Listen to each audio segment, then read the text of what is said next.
আমি মাকে বলেছিলাম, মা তোমার বাবা তো আমার নানা হবে, তোমার মা তো আমার নানি হবে, অতএব তোমার বাবাকে আমি কেন বাবা বলবো? মা রেগে গেলেন। আমি সেই দিন মাকে বলেছিলাম, মা যদি এই দেবদেবীদের বাবা বলতে হয়, আমি আমার ব্যক্তি জীবনে আজ থেকে রাস্তাঘাটে যাকেই দেখতে পাবো আমি তাকেই বাবা বলে ডাকবো, আর তাকেই তোমাকে স্বামী বলে গ্রহণ করতে হবে। করবে কি তাই বলো? কোনো ছেলে যদি তার মাকে এহেন প্রশ্ন করে, বুঝতেই পারছে সে মায়ের মন মানসিকতা কেমন হবে। নিশ্চয় সে মা আদর আপ্যায়ন করে কোলে তুলে নেবে না। উগ্র মেজাজ নিয়ে মায়ের সঙ্গে কথোপকথন শুরু হয়ে গেল। মাকে বলেছিলেন, মায়ের প্রত্যুত্তরে কি জবাব দিয়েছি? মন্দিরের প্রথম কথা প্রভাত বেলায় পড়িয়াছিলাম একটি গীতা বই, প্রথম পৃষ্ঠা খুলতেই দেখি যুদ্ধের হইচই। মা বলল, চলো বাবা করে গিয়ে পুজো, তোমার পিতা আসলে পরে দেব যত মজো। আমি বলিলাম মায়ের তরে, ওগো মা শোনো, কোনটা তোমার আসল পিতা তাকে তুমি চেনো? রামকৃষ্ণ শ্রীকৃষ্ণ ব্রহ্মা মহেশ্বর, কার কে পিতামহ কে বড় ঈশ্বর? আমার কথা শুনে মা অবাক হয়ে নয় এদিক ওদিক চাইয়া দেখে কেউ কোথাও নাই। মা বলল, শোনো বাছা, শোনো পুত্র ধন, সবারই সবাই পিতা, সবাই ভগবান। আমি বলিলাম, মায়ের তরে ওগো মা তাই যদি হয়, আমার পিতা তোমার স্বামী তোমারও পিতা হয়। মা বলল, আমার তোরে ওরে পাগলা ছেলে, ওসব কথা বললে পরে দেব তোরে জেলে। আমি বলিলাম, মায়ের তরে হব মুসলমান,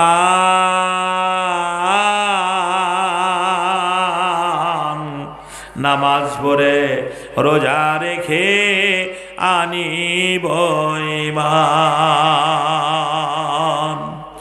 যখন তর্ক বিতর্ক শুরু হলো, কথোপকথন শুরু হয়ে গেল, মন্দিরে পুরোহিত পূজারী ব্রাহ্মণকে বলেছিলাম, দাদু ঈশ্বরের সন্তান আপনি, আমি ঈশ্বরের সন্তান, ঈশ্বরকে ডাকার প্রত্যেকটা মানুষের সমান অধিকার আছে।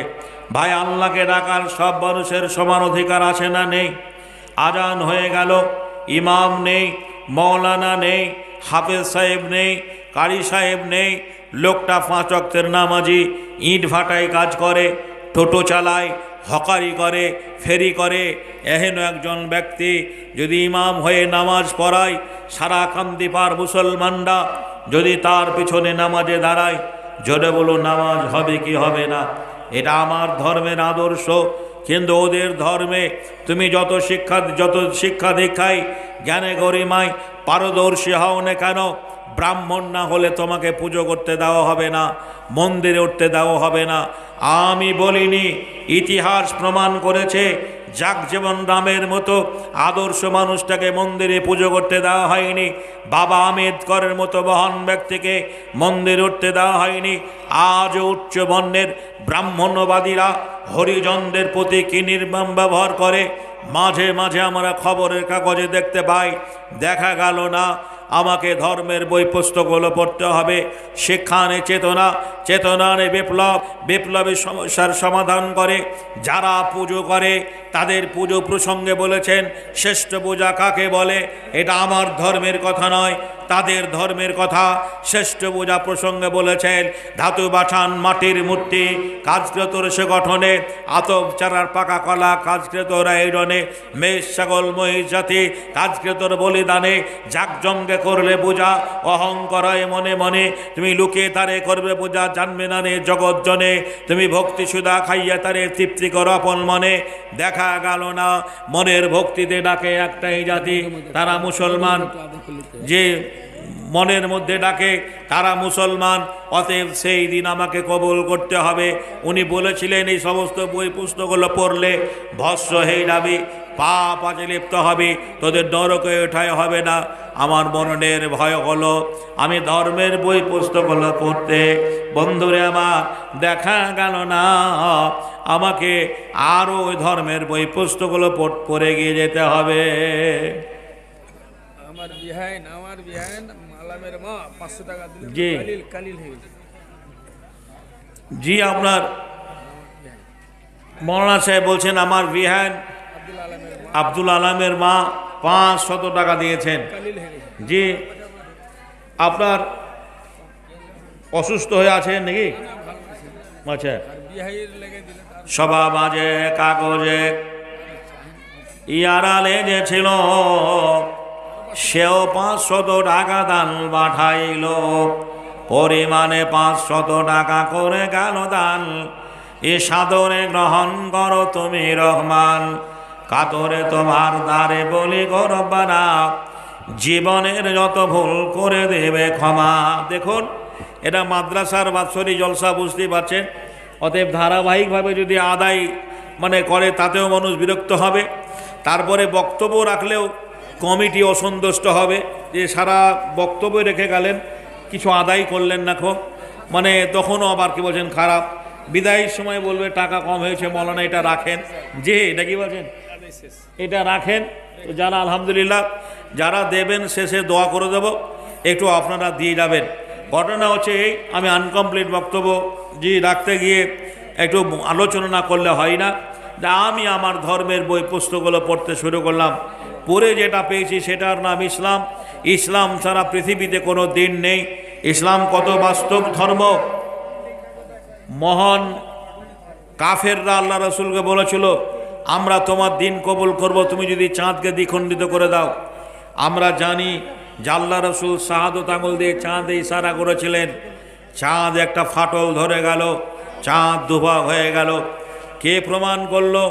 নীল আর্মস্ট্রং, উরি গ্যাগারিং চাঁদের মাটিতে গিয়ে দেখলো চাঁদে একটা রেখা আছে, ফাটল আছে।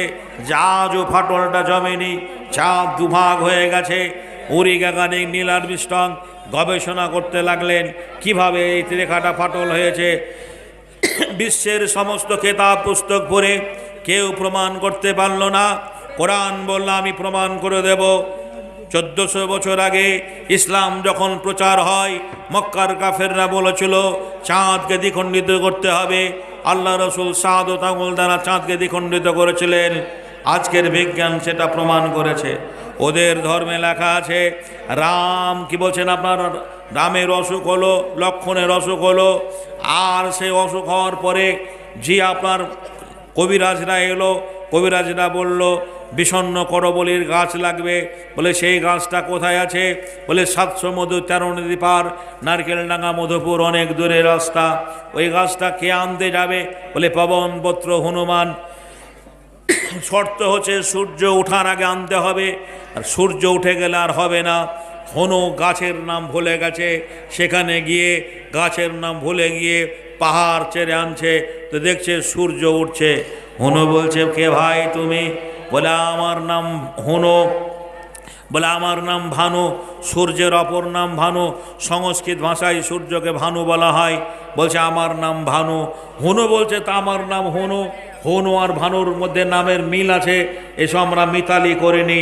বলছে হনুমান সূর্যকে বগল দেবেছিল, যেই সূর্য লক্ষ লক্ষ নয় কোটি কোটি মাইল দূরে, যার তাপ আমরা সহ্য করতে পারি না। গ্রীষ্মে ফ্যান চালাতে হয়, গরম লাগে, গাছের ছায়া খুঁজি, সেই সূর্যকে হনুমান বগল দেবেছিল। তাহলে বলুন হনুমানের বগলটা কত বড় ছিল? আমি প্রশ্ন করেছি হাজারো সমাজের মাঝে, উত্তর খুঁজে পাইনি। বন্ধুরে আমার, এই বিভ্রান্তিকর কথা দেখে দেখা গেল না আমাকে মুসলমান হতে হবে। আচ্ছা একটু জোরে বলা যাবে না হেদায়েতের মালিক কে? হেদায়েতের মালিক কার দ্বারা কোন কাজ হয় এ বিদ্যা আল্লাহ ভালোভাবে জানেন। তাকে আল্লাহ সেই কাজে নিযুক্ত করেন। আমি একদিন স্কুল থেকে বাড়ি ফেরার পথে একটা বয়স্ক মুসলমান পুকুরে ওযু করছেন। জীবনে আমি কাউকে ওযু করতে দেখিনি। ওযু কি করে করে এটা আমার জানা ছিল না। এমনও মুসলমান ছেলে আছে বয়সটাও কম হলো না, বান্ডেল বান্ডেল বিড়ি খায়। যদি বলি ভাই ওযুর ফরজ কটা বলো, এমন মুসলমান আছে ওযুর ফরজ কটা বলতে পারবে না।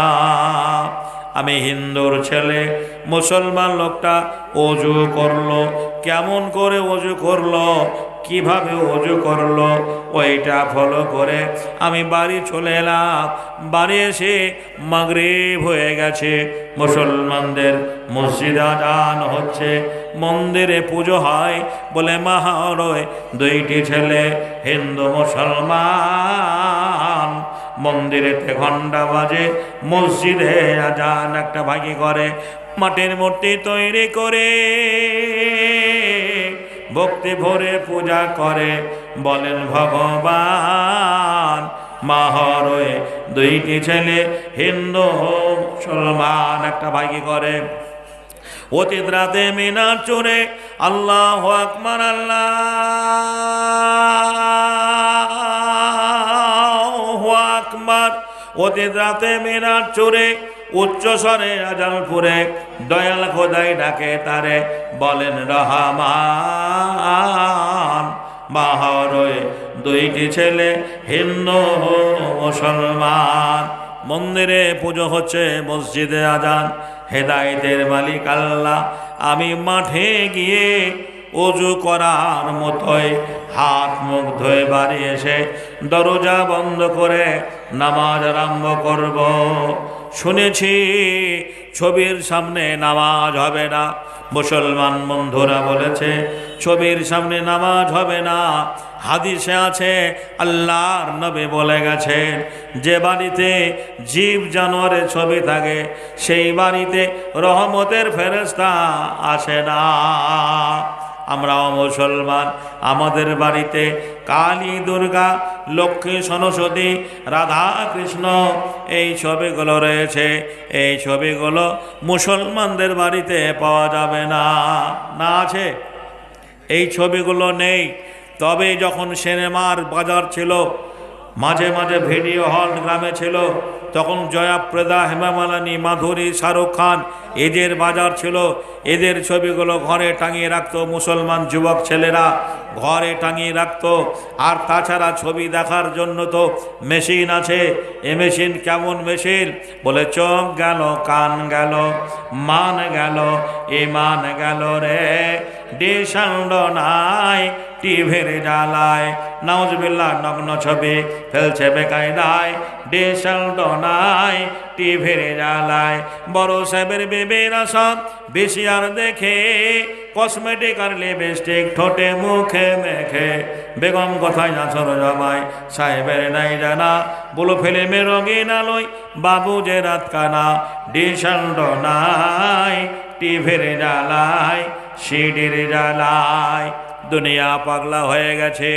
আজ মানুষ সিডি, টিভি বন্ধুরে আমার আর নেই, এসেছে মোবাইল। সুবহানাল্লাহ। আর সামনের দিকে কেউ কে বলছেন নজর করে না, শুধু এই দিকে নাকি বলছেন, শুধু এই দিকে। সুবহানাল্লাহ। ভাইজানের আমার, বন্ধুরে আমার, আমি ছবিগুলোকে উল্টে উল্টে বেমুখ করে সেদিন নামাজে দাঁড়িয়েছিলাম। আল্লাহকে বলেছিলাম, আল্লাহ গো, আয় রব্বুল আলামিন, আমি বেদিনের ছেলে, আমার নামাজকে তুমি কবুল করে নিও। আর কতকাল থাকিবে রে তোরা বেনামাজি হইয়া, পিছন দিকে চাইয়া দেখ তোদের বেলা গেল বইয়া। মুসলিম ঘরে জন্ম লয়ে নামাজ পড়লি না, ছোট থেকে বড়ই হলি মসজিদ চিনলি না, গায়ের জোরে সবই করলি ইমান আনলি না, পেটের জ্বালাই সবই খেলি হারাম হালাল বুঝলি না, মাহারালি মাফারালি কেঁদে কাউকে পেলি না, ছোট থেকে বড়ই হলি কোরআন হাদিস মানলি না। এই তো তোর আল্লাহর বান্দা, বলবে কি গিয়ে তারে, গোরের মাঝে আযাব হবে, কানবে বারে বারে, জেল খাটিয়ে ছাড়বে রে তোর, পাবি কত সাজা, পুলিশের হাতে পার হতে তুই দেখবি তাতে মজা, জাহান্নামী হবি রে তুই নামাজ পড়লি না। পবিত্র রমজান মাসে রোজা রাখলে না। আমি পরের দিন স্কুলে গেলাম, সহপাঠী মুসলমান ছেলেদের বললাম, ভাই তোরা যে নামাজ পড়িস ওই নামাজের কায়দাকরণ আমাকে শিখিয়ে দিতে হবে, জানিয়ে দিতে হবে। মুসলমানের ছেলেরা আমাকে বলেছিল, দেখ মিলন, আমরা মুসলমান বটে, কিন্তু ঈদ একবার যাই, বকরিদ একবার যাই, সবাইরা করে, আমরাও তাই করি। আমি বেদিনের ছেলে, মুসলমানদের কাছ থেকে নামাজের কায়দাকরণ জানতে পারলাম না। একদিন বাংলায় একটা দিনিয়াত শিক্ষা বই চোখে পড়ল। আজও বইটা বাজারে কিনতে পাওয়া যায়। দিনিয়াত শিক্ষা বইটা আমি কিনে রাত্রিবেলায় পড়ে দেখছি আরবি ভাষায় লেখা আছে। তখন আমি বেদিনের ছেলে, আরবি পড়তে জানতাম না।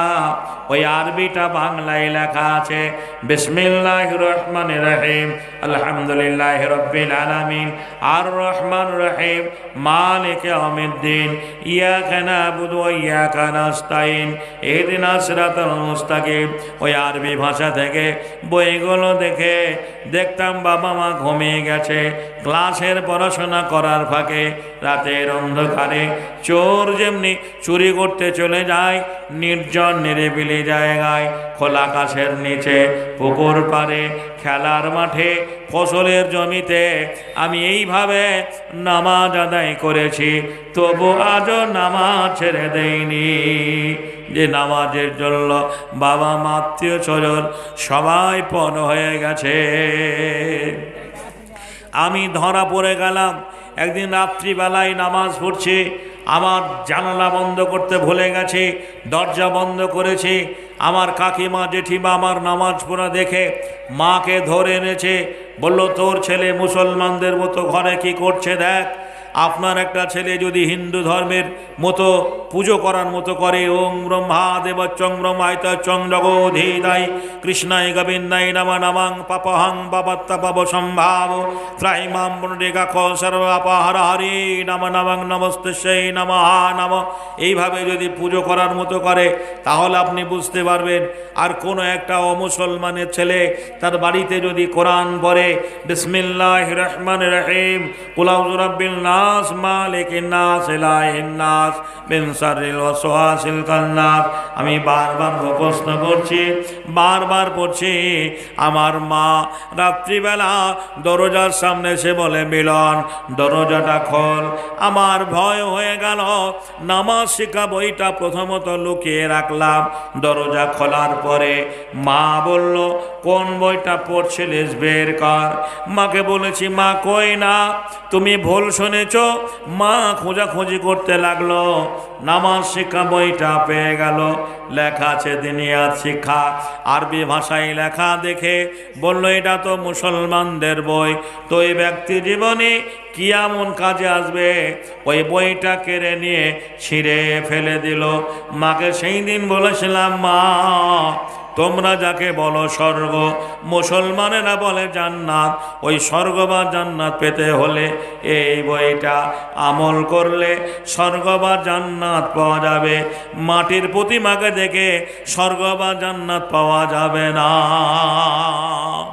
যারা নিজেই দাঁড়াতে পারে না, যারা নিজেই খেতে পারে না, কুকুরে প্রসাদ খেলে পরে যে প্রসাদ তাড়াতে পারে না, কুকুরকে তাড়াতে পারে না, তারাকে হেদায়েত করতে পারে। জোরে বলুন, হেদায়েতের মালিক কে?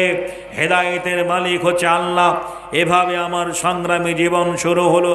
একদিন স্কুল থেকে বাড়ি ফেরার পথে একজন মৌলানা রাস্তা দিয়ে যাচ্ছেন, যারা নায়েবে রাসূল, যারা ওলামায়ে দ্বীন, আল ওলামা ওয়ারাসাতুল আম্বিয়া। এখনকার আলেমরা তো বন্ধুরে আমার দাড়িটাও ছোট করে, তারপরে হাওয়াই শার্ট জামা মাঝে মাঝে পরে। সেদিনের আলেমরা তাদের পোশাক আশাক দেখে, যে বন্ধুরে আমার একটা ডাক্তারকে দেখলে যেমনি অসুখের কথা মনে পড়ে, তেমনি একটা আলেমকে দেখলে পরে পরকালের কথা মনে পড়ে, আল্লাহর কথা মনে পড়ে। আমি আলেমকে দেখে সালাম দিয়ে বললাম, মৌলানা সাহেব, হিন্দুদের বাড়িতে নামাজ পড়া হবে কি হবে না? হিন্দু মুসলমান গায়ে লেখা নেই। আপনার আমাকে যে পোশাকে দেখছেন এমনি পোশাক তখন আমার ছিল না। আমি করলাম কি, জি আমি বললাম, রব্বুল আলামিন, সব নামাজ আমার বেকার হয়ে গেছে, বৃথা হয়ে গেছে। উনি বললেন, ওরা পেচ্ছাপ করে পানি নেয় না, নাপাক অবস্থায় থাকে, বিভিন্ন রকমের দেবদেবীর পুজো হয়, ওদের বাড়িতে নামাজ না পড়াটাই ভালো। আমি বাড়িতে নামাজ পড়া বন্ধ করে দিলাম। দেখলাম না, আমাকে এভাবে লুকিয়ে লুকিয়ে নামাজ আদায় করতে হবে। ক্লাসের পড়াশোনা করার পরে রাতের অন্ধকারে চোর যেমনি চুরি করতে চলে যায়, আমি নির্জন নিরিবিলি জায়গায় খোলা আকাশের নিচে পুকুর পাড়ে খেলার মাঠে নামাজ আদায় করতে গিয়ে একদিন ধরা পড়ে গেলাম। পার্শ্ববর্তী গ্রামের একটা মুসলমান আমার নামাজ পড়া দেখে ফেললো, বলল তুমি তো হিন্দুর ছেলে, গতকালকে এই মাঠে এই জায়গায় তুমি নামাজ পড়েছিলে, তোমার মাথা কি খারাপ হয়ে গেছে? বললাম চাচা আমি অমুসলমান হলেও নামাজকে শ্রদ্ধা করি, নামাজকে ভালোবাসি। মুসলমান লোকটা কেঁদে ফেললো, বলল আমরা অনেক শান সূত্রে মুসলিম হয়েও 5 ওয়াক্ত নামাজ আমরা সময় দিতে পারিনি, শুক্রবার জুমায় যাই। আচ্ছা ঠিক না বেঠিক বলুন? শুক্রবারের দিন মসজিদে মুসল্লিতে জায়গা হয় না, নাকি বলছেন? গোটা মসজিদ ভরে যায়। শুক্রবারে যেভাবে আমরা নামাজ পড়ি অন্য অক্তে সেইভাবে নামাজ আমরা পড়ি না। যদি অন্য অক্তে সেইভাবে নামাজ পড়তাম তাহলে গ্রামে বেনামাজি থাকতো না, সবাই ইমানদার হয়ে যেত। কিন্তু শুক্রবারকে আমরা গুরুত্ব দিই, জুমার নামাজটাই পড়ি, বাদবাকি আমরা কোনো নামাজে গুরুত্ব দেই না। মুসলমান লোকটা বলল জুমার দিন একদিন যাই, ঈদ বকরিদে নামাজ পড়ি, তুমি একটা অমুসলমানের ছেলে হয়ে আল্লাহর ভয়ে ভীত হয়ে জান্নাতের আশায় জাহান্নামের আগুন থেকে পরিত্রাণ পাওয়ার জন্য এত কষ্ট করে লোকে লোকে নামাজ পড়ো, কি বলে কৈফিয়ত দেব ভেবেই পাচ্ছি না। মুসলমান লোকটা আমাকে বাড়ি নিয়ে গেল, বলল তুমি আমার ছেলের মতো, সন্তানের মতো, যখন আজান হবে আমার বাড়িতে অজু করা পানি দেওয়া হবে, যাই নামাজ দেওয়া হবে, তুমি আমার বাড়িতে অজু করে নামাজ পড়ে চলে যাবে। সুবর্ণ সুযোগ এসে গেল, আমার জীবনে নামাজ আর কাজা হয় না। যখন আজান শুনি মুসলমান লোকটার বাড়িতে আমি জোহরের নামাজটা পড়ে আসি, আসরের নামাজটা পড়ে আসি, মগরিবের এশার নামাজটা পড়ে আসে। বাবু গো বলুন, একটা অমুসলমানের ছেলে মুসলিম মহল্লায় প্রতিদিন একটা মুসলমানদের বাড়িতে 5 বেলা যদি যাওয়া আসা করে, লোকে সমালোচনা করবে কি করবে না? যারা যেই প্রকৃতির লোক, যেই ধরনের লোক, সেইভাবে সমালোচনা শুরু হয়ে গেল। বললাম চাচা আপনাকে যদি কেউ জিজ্ঞাসা করে, জানতে চাই আপনি কি করবেন, বলো তাই তো কি করা যায়। আমি বললাম কতগুলো মুসলমান ছেলে মেয়েকে ঠিক করে দিন, আমি তাদের টিউশনি করাবো, প্রাইভেট পড়াবো।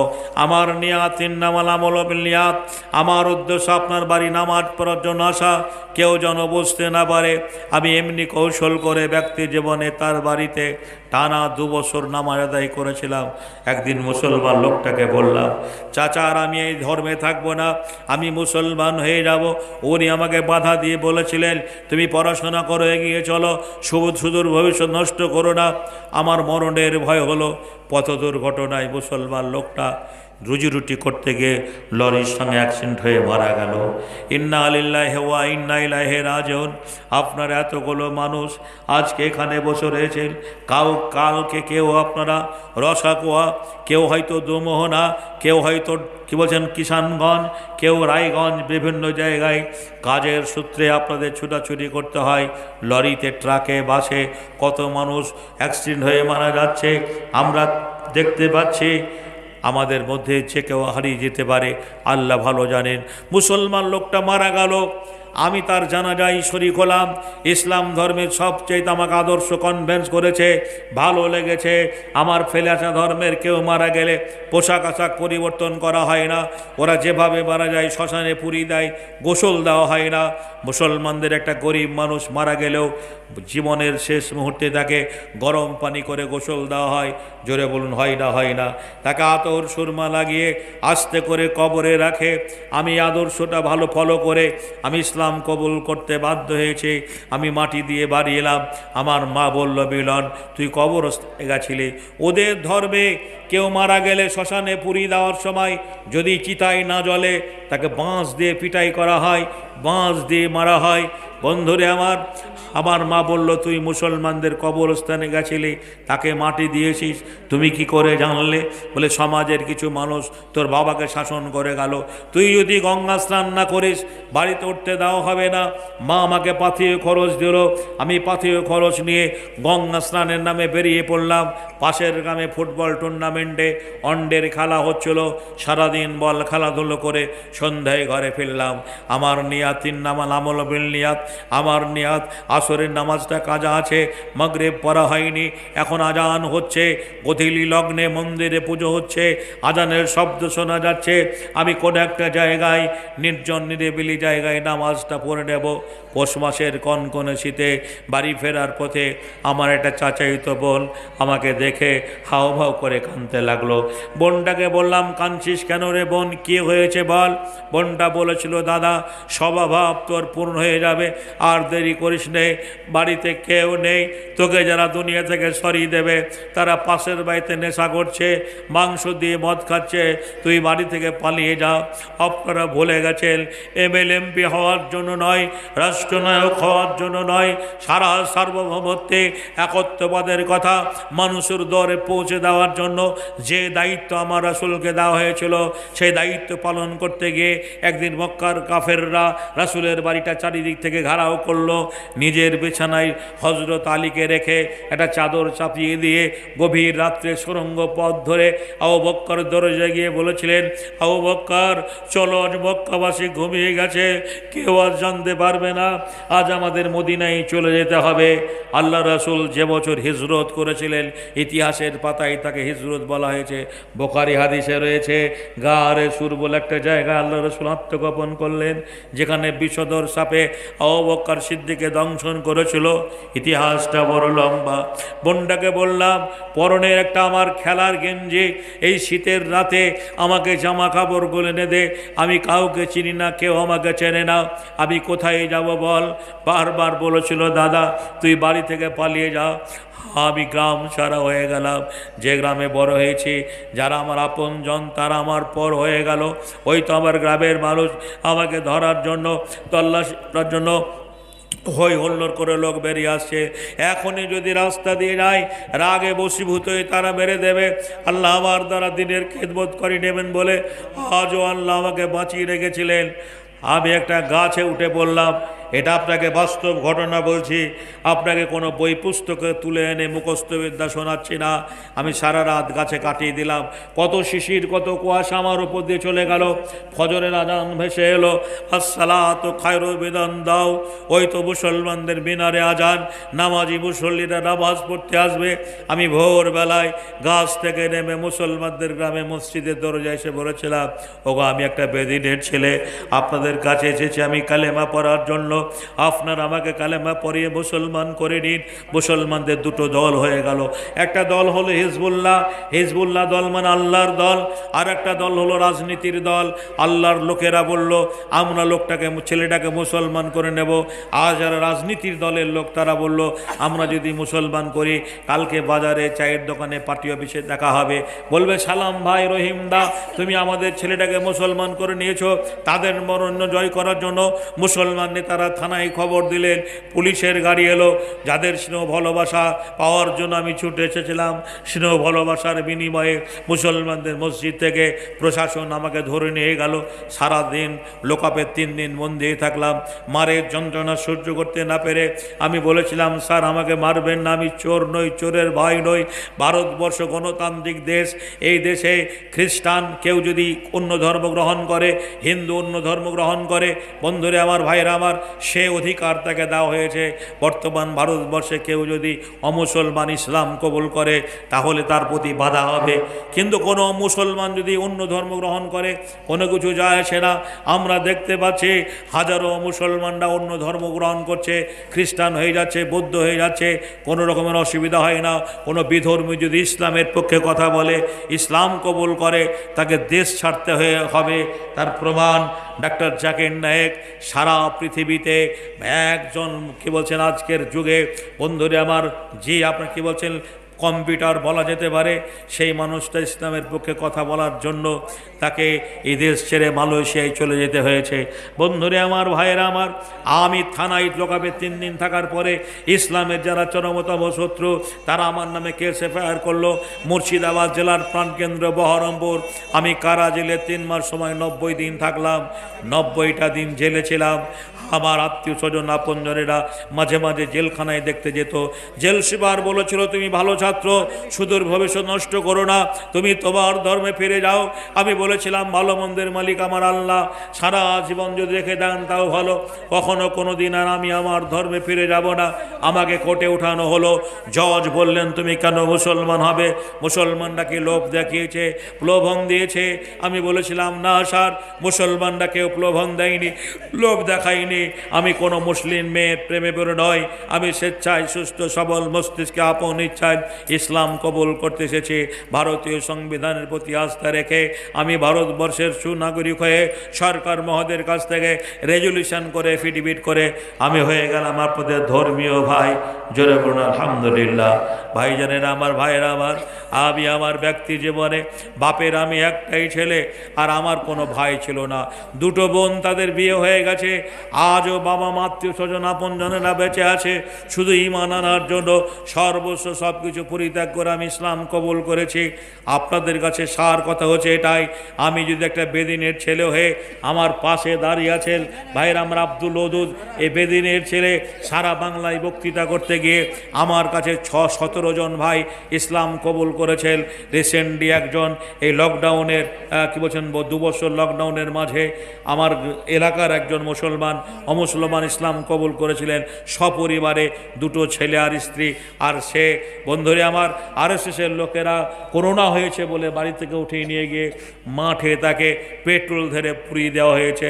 বন্ধুরে আবার ভারতবর্ষে মুসলমানদের ক্ষমতা নেই, সব ক্ষমতায় তাদের। তাই আমরা সেদিন ডুকরে ডুকরে কেঁদেছি। ছেলে দুটো আজও বেঁচে রয়েছে। আমরা এলাকার কিছু মুসলমানদের কাছ থেকে চাঁদা বর্তা তুলে এটা টোটো কিনে দেওয়ার ব্যবস্থা আগামী দিনে করেছি। বন্ধুরে আবার, ভাইয়েরা আবার, সারা বাংলায় বক্তৃতা করতে গিয়ে আমার কাছে 17 জন ভাই ইসলাম কবুল করেছেন, মুসলমান হয়েছেন। তার মধ্যে আব্দুল ওদুদ ভাইকে দেখতে পাচ্ছেন। আপনার জেলার মানুষ, এই জেলায় বাড়ি, ইসলাম কবুল করে কালেমা পড়ে মুসলমান হয়েছেন সপরিবারের ছেলে মেয়ে সবকে নিয়ে। মগরিবের আগে, মগরিবের পরে, মগরিবের নামাজের পরে তাকে একটু সময় দেওয়া হয়েছিল, তখন লোকজন হয়তো ছিল না। উনি 2টো কথা আলোচনা করছিলেন আপনাদের সামনে। আমি আপনাদের কাছে যেটা বলতে যাচ্ছিলাম, সত্যই বড় কষ্ট হয়, দুঃখ লাগে। একটা কথা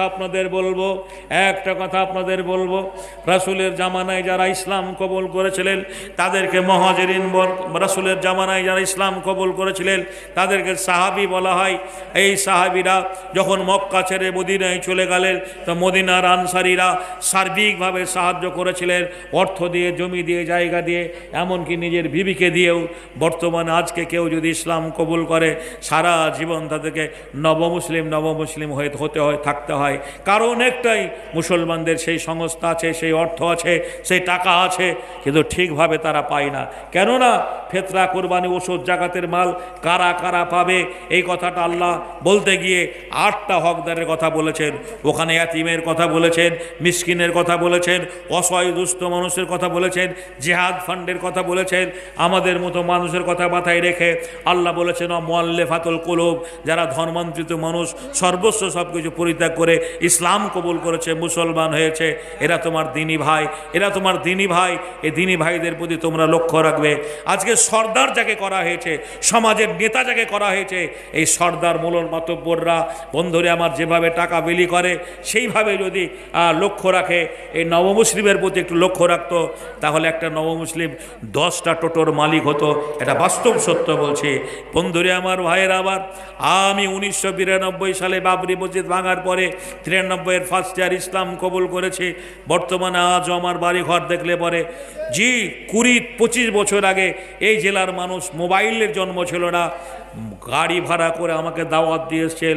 আমার সেই মাটির বাড়ি, টালের ছাউনি, আজও সেই বাড়িটাই আছে।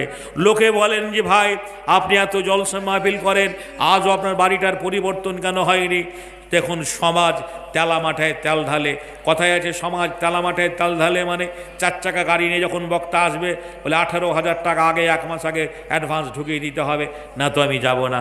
জি, আজকের বন্ধুরে আমার, মানুষও সেই রকম, সেই বক্তাকে পাওয়ার জন্য 1 মাস আগে থেকে 18,000 টাকা তার অ্যাকাউন্টে ভরে দেয়।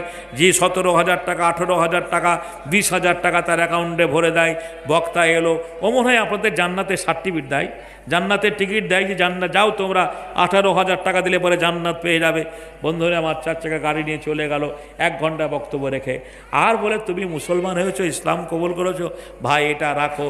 এই করে করে আমার সারাটা জীবন চলে গেল। ঘটনা হচ্ছে এখন এই বন্ধুরে আমার, ভাইরা আমার সবচেয়ে ভালো লাগলো কান্দিপার মানুষের কাছে, জলসা কমিটি ভাইদের কাছে। পশ্চিমবাংলার বক্তার অভাব নেই, পশ্চিমবাংলার বক্তার অভাব নেই, বহু আলেমে দিন আছেন, কিন্তু তাদের বাড়ি গাড়ি আছে, তাদের বাড়ি গাড়ি আছে, জমি সম্পত্তি রয়েছে, তাদের আপনজন আছে। আমরা ইসলাম কবুল করেছি সর্বস্ব সব কিছু পরিত্যাগ করে। আপনারা জানেন কেউ যখন মুসলমান হয়, আপনাকে বলছি, আপনি যদি হিন্দু হয়ে যান, খ্রিস্টান হয়ে যান, তা আপনাকে এই গ্রামে কেউ থাকতে দেবে? কেউ থাকতে দেবে না। এই গ্রাম আপনাকে ছাড়তে হবে, এই পরিবেশ ছেড়ে যেতে হবে, এই আত্মীয়স্বজন সব ছেড়ে যেতে হবে। আমরা সর্বস্ব সব কিছু পরিত্যাগ করে ইসলাম কবুল করার পরে আজও বর্তমানে অসহায়ভাবে জীবনযাপন করি। 2 বছর ধরে টানা লকডাউন গেল। এই লকডাউনে জলসা জুলসা কি বাড়ি নেই, বন্ধুরা আমার ছিল না। তারপরে এবছর আর তো হয়তো জালসা সবে মাত্র এই কী বলছেন কয়েকটা করেছি, আর আজকে একটা করলাম, আর তারপরে সামনে আগামী দিনে আর নেই। এলাকার মানুষ যদি অ্যাডিশনাল বক্তা হিসাবে 4টা বক্তার মধ্যে একটা বক্তা নওয়াব হাবিবুল্লাহ থাক, এই মানসিকতা নিয়ে যদি দাওয়াত করেন, আমি কিছু দিতে পারবো না, ভালো কথা হয়তো শোনাতে পারবো না, কিন্তু বেঁচে থাকার একটা রাস্তা ভালো হবে। আপনাদের দানে, আপনাদের সহানুভূতিতে আমরা বেঁচে থাকলে পরে আমাদেরকে ফলো করে আরও মুসলমানরা ইসলাম কবুল করবে, মুসলমান হবে। জোরে বলুন ঠিক না ঠিক? আমরা ইসলাম কবুল করার পরে যদি পথের ভিখারি হয়ে থাকি, সারা জীবন মানুষের কাছে দ্বারস্থ হয়ে থাকে, সাহায্য চেয়ে বেড়াই, তাহলে অমুসলমানরা ঠাট্টা করবে। দেখ তুই বাপের একটা ছেলে ছিলিস, আজ জমি সম্পত্তি সব ফেলে মুসলমানদের কাছে ভিখারি হয়ে গেছে, তারা ঠাট্টা করবে। মুসলমানরাও বলে এই লোকটা চেয়ে খাওয়ার লেগে মুসলমান হয়েছে। এটা বাস্তব সত্য বলছি। যারা মাদ্রাসা করে তারা মাদ্রাসা নিয়ে ব্যস্ত, যারা মসজিদ করে তারা মসজিদ নিয়ে ব্যস্ত, যারা জলসা করে তারা জলসা নিয়ে ব্যস্ত। ওরা মনে করছে আমার জলসা হলে হবে, আর কেউ পাক আর না পাক। জোরে বলেন ঠিক না ঠিক? কিন্তু আমাদের মতো লোক যারা ইসলাম কবুল করেছেন, ধোকে ধোকে ধোকে ধোকে তিলে তিলে তারা এভাবে জীবনযাত্রা নিয়ে বেঁচে আছেন। তার মধ্যে আমার একজন আব্দুল ওদুদ ভাই, উনি একজন সাংসারিক মানুষ, 2টো ছেলে মেয়ের বিয়ে দিয়েছেন, আর 3টে ছেলে মেয়ে সবাই লেখাপড়া করে। এই লোকটা ভূমিহীন মানুষ, 1 কাঠাও জমি জায়গা নেই, ইসলাম কবুল করেছেন, সর্বস্ব সব কিছু পরিত্যাগ করে এসেছে। পরিত্যাগ করে আপনাদের এলাকার মানুষ যদি তার প্রতি সহানুভূতি করে, সহানুভূতি দেখায়, আল্লাহ আপনাদের ভালো করবে। আমি আপনাদের কাছে দীর্ঘ সময় নিয়ে বক্তব্য রেখেছি। এই বক্তব্যের প্রেক্ষাপটে ভাষা কান্দে ভুল ত্রুটি হলে আপনারা ক্ষমা করবেন। খাস করে আপনারা দোয়া করবেন, প্রাণের মায়ের আমার, খালারা আমার, বোনের আমার। আজ আপনাদের কাছে আমি এসে নিজেকে ধন্য মনে করেছি। আমি এই মাটিতে পরপর 3-4 বার আসার পরেও আপনারা আমাকে আবারও ডেকেছেন, এটা আল্লাহর কাছে লাখো শুকরিয়া। আল্লাহর কাছে আপনি দোয়া করি বন্ধুরা আমার, আল্লাহ আপনাদের দিনের বুঝ